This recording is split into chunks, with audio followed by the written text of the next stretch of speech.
And Bill DeWeese here from voice-over-training.org. Today talking about getting set up with a down, dirty, cheap recording studio in your home. Now, I have to tell you up front, I really have my hesitation and my reservations about talking to you about this because I don't want this to be your excuse not to invest, as you should, in yourself and in your voiceover business. And I talk to so many voice talent on a regular basis that I realize that one of the first places that voice talent really skip out on investing is in their home studio. And I mean, I get it and I understand. Most of you who are getting into the voiceover business are in a situation similar to what I was 6 years ago when I was downsized from my corporate job.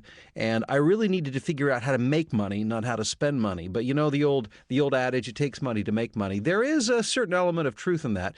And if you want to treat your voiceover business, as a profitable business, then there are certain investments that you have to make. However, all of that being said, I understand because I was there and I needed to get something together that was workable, that was doable, that was kind of a Band-Aid approach, but not my long-term approach. So let me talk to you about how you can get set up, again, with kind of a down, dirty, cheap studio that will be functional and that will work as you begin to build some cash flow so that you can invest in proper equipment, professional grade gear. Now, I know of what I speak because the stuff I'm about to show you is the stuff that I actually have used myself. As a matter of fact, and I'm always hesitant to say this because I'm afraid that somebody will take it and make it their excuse not to invest properly in their own studio space. But for the first almost 2 years of my business, I operated with the equipment that I'm about to show you. As a matter of fact, I had built well into a six-figure voiceover career using the equipment I'm about to show you. However, I didn't realize that for the long term, if I wanted to keep not only my current clients, but cultivate better and higher paying clients, I had to invest properly in my equipment, as I did, as my cash flowed allowed. So that's my disclaimer, that's my caveat. Now let's get into the nitty-gritty. First and foremost is going to be your recording space. More than equipment, more than anything else, the room, the space that you're recording in will determine the outcome of your recording, or at least it is as important as anything else. Now, you may not start off with a whisper room like I'm sitting in here now. I didn't either. And certainly Whisper Room's not the only vocal booths company out there. Vocalbooth.com, there's another one. A lot of people build their own. And a lot of people will go into a room and do, double, triple, quadruple, or more, layers of drywall and create a very sound tight kind of space. But until you can get there, here's what you can do. Make sure that you find the quietest place in your home and then treat it properly. By treating it, I mean find ways to absorb the excess sound, because what you're going to get is this kind of boxy, hollow, reverberating kind of sound, which will not be acceptable for voiceover work. So you've got to, by finding the quietest room, you won't probably be able to completely soundproof it, but you can treat it so that it's not only quiet, but it helps to eliminate all that bouncing of sound waves around in the room, which will give you an undesirable end product. And the way you can do that, a couple things.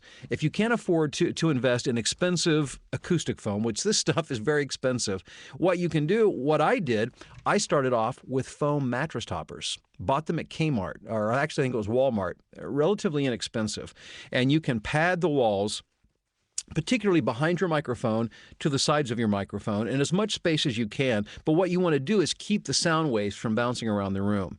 And also, if you're working off of a hard desk space, which you probably will be for your microphone and such, it's good to cover that. You could use a towel or something along that line, again, to keep the sound waves from bouncing off of that hard surface. So again, foam mattress toppers are good to put up around you. Another thing, I bought a bunch of these through eBay. These are cheap, easy, quick, down and dirty way to treat your recording space. This is a moving blanket.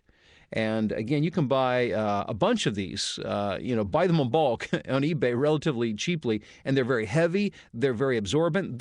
Actually, I bought them for sound treatment several years ago, but what I ended up using them for was aligning the bottom of my dog's crate, because I bought a whisper room instead. So I just pulled this out of Phoebe's crate to show you for an example. But you can hang these around you, and you can layer them, again, to create a super absorbent surface that will absorb all of the extra sound. Now, this is not soundproofing, and it may reduce the the sound coming into your studio space somewhat, but don't expect it to be a soundproof barrier. But what it will do is treat the space so that you won't have the echo and your voice won't be bouncing all over the place. So that's where you start. The next thing, and this is equally important in making sure that your sound is high quality, and that is having a good microphone. Now, this is the very microphone that I started with. This is a Marshall MXL 2001. By no means the only microphone that you can use. I'm just for our example here, because this is the mic that I used. You can buy this, again, we're talking about down dirty and cheap. You can buy this for $60, give or take a few dollars, on eBay. The key is to get a good quality, large diaphragm studio microphone. Do not use a USB microphone. That might be okay for recording auditions and for while you're on the road, recording auditions, that kind of thing. But you want a large diaphragm studio microphone like this in your studio. Now, the thing about a microphone like this is that it has to be powered. And so that brings us to the next thing here, which this is what I have. And again, there are a number of companies that make these. I just bought a small mixer because what I wanted from this more than anything else, and this is just a small Behringer mixer, I wanted the preamp that's built into it. And so by plugging my microphone into this and turning on the preamp button, this actually powers my microphone. So again, relatively inexpensive. You can buy these for well less than $100, maybe $60, $70 on eBay or on Craigslist.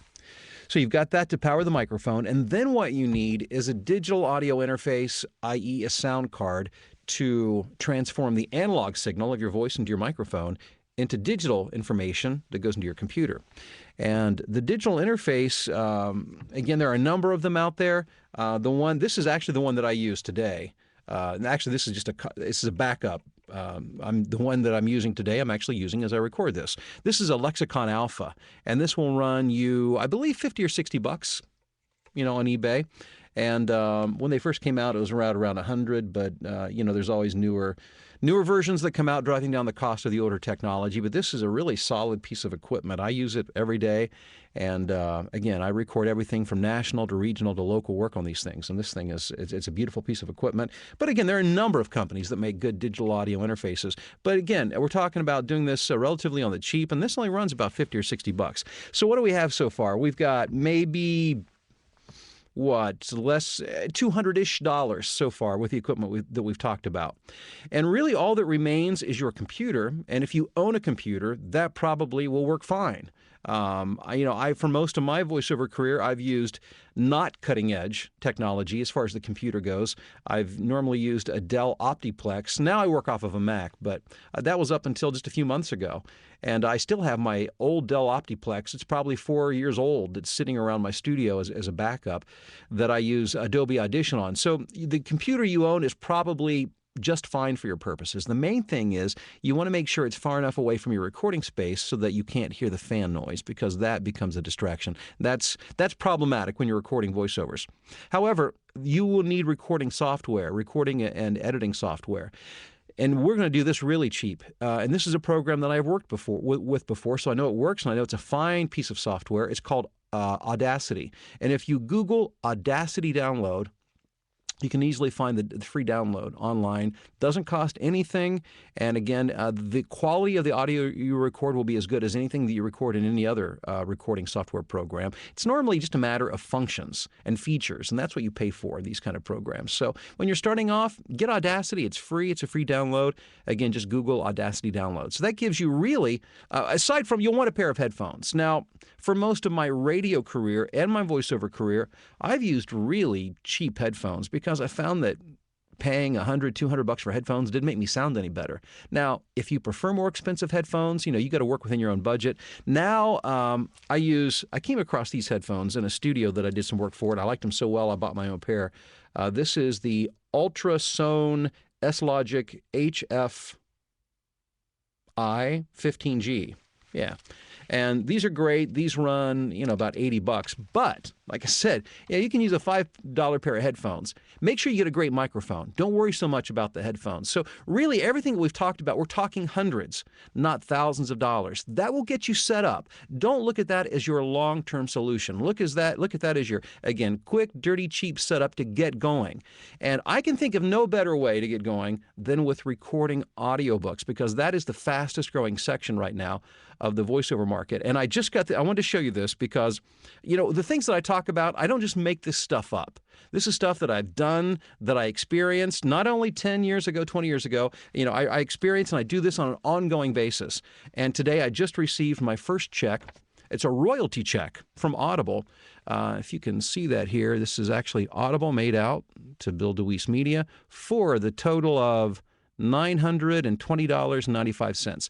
This is a royalty check. Again, a royalty, not a per hour check.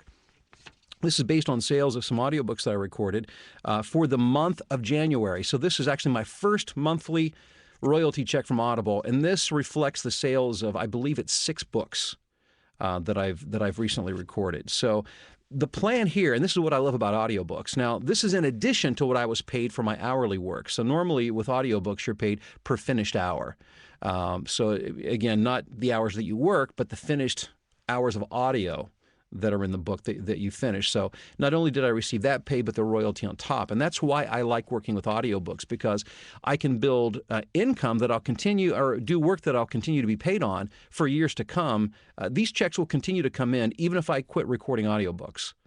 Because the deal is 7 years of royalty payments off any book that I've recorded. So this is something that you can do as well, and it's a great way to begin to build your voiceover business. And I wanted to make mention that I have an upcoming audiobook seminar that's I'll be conducting here in my own studios here in the Chicago area. It's coming up May the 21st and 22nd, May the 21st and 22nd. And it's a 7-seat event. And for those of you who are there, I will be recording your audiobook demo, which is your number one, your lead marketing tool in getting audiobook work. And if you want more information, go to audiobookseminar.com. And if you're in the position of struggling, of trying to fill that gap between your talent and actually making money, okay, I record voiceovers, I've got a studio, now how do I make money? Well, that's my voiceover playbook. Is a 4-hour tutorial program that's become very popular. And based on the popularity of that, I have created, and by the way, more information on that is available at voiceoverplaybook.com, but I've created the voiceover playbook workshop, which will be happening again here in my studios, in my my conference area and my home here in the Chicago area. It's a one-day event on April the 19th. I think I got that right. Saturday, April the 19th. I have a couple of seats left for that. And if you want more information, drop me an email at voiceoverexpert@gmail.com. So again, the point is you can get started on virtually a shoestring, as I did.